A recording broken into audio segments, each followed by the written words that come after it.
Tudo bem, pessoas? Hoje o nosso objetivo é falar do Platão. Como o Platão rende uma discussão mais longa, a gente vai dividir a aula em dois momentos, tá? Nesse primeiro momento eu vou querer falar um pouco da biografia do Platão e te apresentar alguns elementos básicos da sua teoria filosófica. No nosso segundo momento, segundo vídeo, a gente vai fazer alguns detalhamentos. O Platão, como todos sabem, a gente falou em vídeos anteriores, foi aluno do Sócrates, aprendeu boa parte da sua base metodológica com Sócrates e tinha alguns conflitos ali de ideias muito decisivos com os sofistas, que foram o nosso objetivo temático, analítico no último vídeo, né? O Platão, com a morte de Sócrates, saiu da cidade de Atenas, viu que o ambiente ali, cultural e político não estava muito favorável, passou cerca de 2 décadas ensinando filosofia em outras cidades gregas, difundindo as ideias socráticas, publicando os diálogos de Sócrates, já que Sócrates morreu sem deixar registros, e na sua maturidade ele acaba voltando para Atenas e montando o instituto de filosofia mais conhecido da história do Ocidente, que é a chamada Escola de Atenas, ou também conhecida por Academia de Atenas.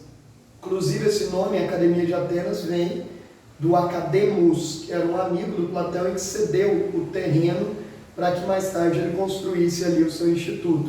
E esse nome ganhou tamanha força que até hoje a gente utiliza a expressão academia também para se referir a espaços de ensino universitário, da vida no universo do que a gente chama de acadêmico, né? Tendo em vista isso, o meu objetivo é apresentar para vocês alguns conceitos-chave desenvolvidos por Platão dentro da Academia de Atenas, né? E o mais conhecido deles é esse, a chamada Teoria das Ideias, desenvolvida ali no século V a.C., no auge da Antiguidade Clássica, ali em Atenas, né?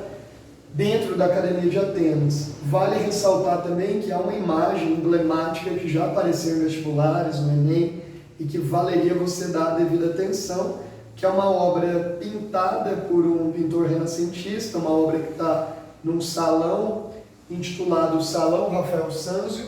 Rafael Sanzio foi um pintor renascentista e que fez, à época, um espaço dentro do Museu Vaticano dedicado aos desígnios estabelecidos pelo Papa, e uma das paredes representava a filosofia. Ele resolveu pintar a Academia de Atenas.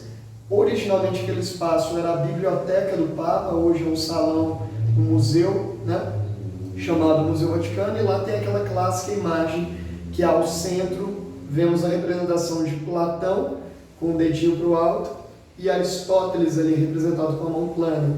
Aquela obra, a Escola de Atenas, ela é recheada de elementos simbólicos que a gente pode até reservar um dia, um vídeo especificamente para analisar essa obra, em que o Platão, o rosto do Platão, por exemplo, é representado na figura do Leonardo da Vinci, mas isso a gente deixa para um vídeo posterior.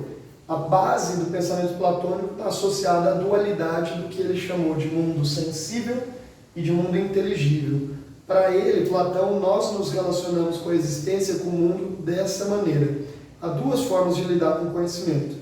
Uma forma é apreender o conhecimento sensorialmente, utilizando os nossos sentidos e, em geral, marcado pela opinião, pelo senso comum, que os gregos chamavam de doxa, D-O-X-A, senso comum, opinião, que para o Platão, obviamente, não é uma veiculação confiável do conhecimento. E um outro lado é relacionar-se com o saber de forma inteligível, que obviamente ele sai em defesa disso, que é não confiar naquilo que os sentidos nos entregam e duvidar de todo conhecimento fácil, superficial, preconceituoso, ou usando uma linguagem mais moderna, alienante. Todo conhecimento ali não verificável, que não demandou uma reflexão, um desdobramento analítico, ele passa pela esfera do mundo sensível. Todo esforço racional, por exemplo, princípios matemáticos ou princípios filosóficos que nos levam a uma reflexão mais sofisticada, isso nos possibilita uma dimensão pura da razão que ele chamou de mundo inteligível e de episteme, A palavra episteme remete à noção de um conhecimento verdadeiro, essencialmente verdadeiro, a busca por verdades absolutas, indubitáveis, irrefutáveis, e esse seria para ele o papel da filosofia. Ele estaria ali continuando, então, a meta socrática, que é buscar o que tanto Sócrates quanto Platão chamou de reminiscência, a crença que dentro do nosso eu, de você que está me assistindo, e do próprio Leandro, dentro da nossa essência, existe uma espécie de conteúdo de verdade que precisa ser resgatado, que precisa ser relembrado, acessado. É como se eu já tivesse nascido com todas as verdades sobre o mundo e a condição humana, introjetado aqui em minha alma, e o processo filosófico me possibilita ver o que se passa aqui dentro. É como se essas informações estivessem ali nebulosas, como se elas estivessem passando por uma espécie de estágio camuflado, e o conhecimento filosófico me permite perceber melhor o que passa aqui dentro. Sócrates já falava disso quando ele anunciava frases emblemáticas como do conhece-te a ti mesmo, né? Esse é o núcleo, essa é a base da filosofia platônica. Essa base, ela se expressou sobretudo num livro chamado A República.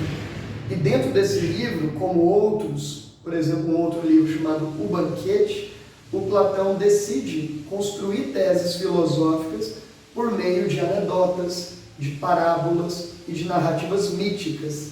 Eu trouxe alguns exemplos para vocês, como o mito da caverna, o mito do cocheiro, o mito do anel de Giges, mito de Andrógeno, mito de Ea.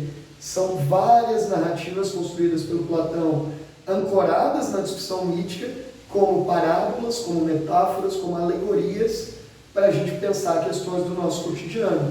Esse ponto é interessantíssimo, porque às vezes, de forma apressada, o estudo da filosofia te leva a crer que a filosofia rompe com a narrativa mítica, que descola do mito, que não é verdade. Muitos filósofos acreditavam nos mitos e muitos filósofos se utilizavam de narrativas míticas para desdobrar reflexões. O Platão foi um dos caras que mais fez isso, né? E é isso que a gente vai se dedicar a falar na nossa próxima gravação, na nossa próxima aula. Tanto dessas narrativas míticas, amparadas num discurso filosófico, quanto na visão dele a respeito da arte, do conceito de arte, do papel dos artistas para o mundo contemporâneo. E aí, para o vídeo não ficar muito cansativo e você poder se organizar, a gente para por aqui e logo mais a gente começa o segundo vídeo, tá bom? Um abraço para vocês, até agora. Tchau, tchau.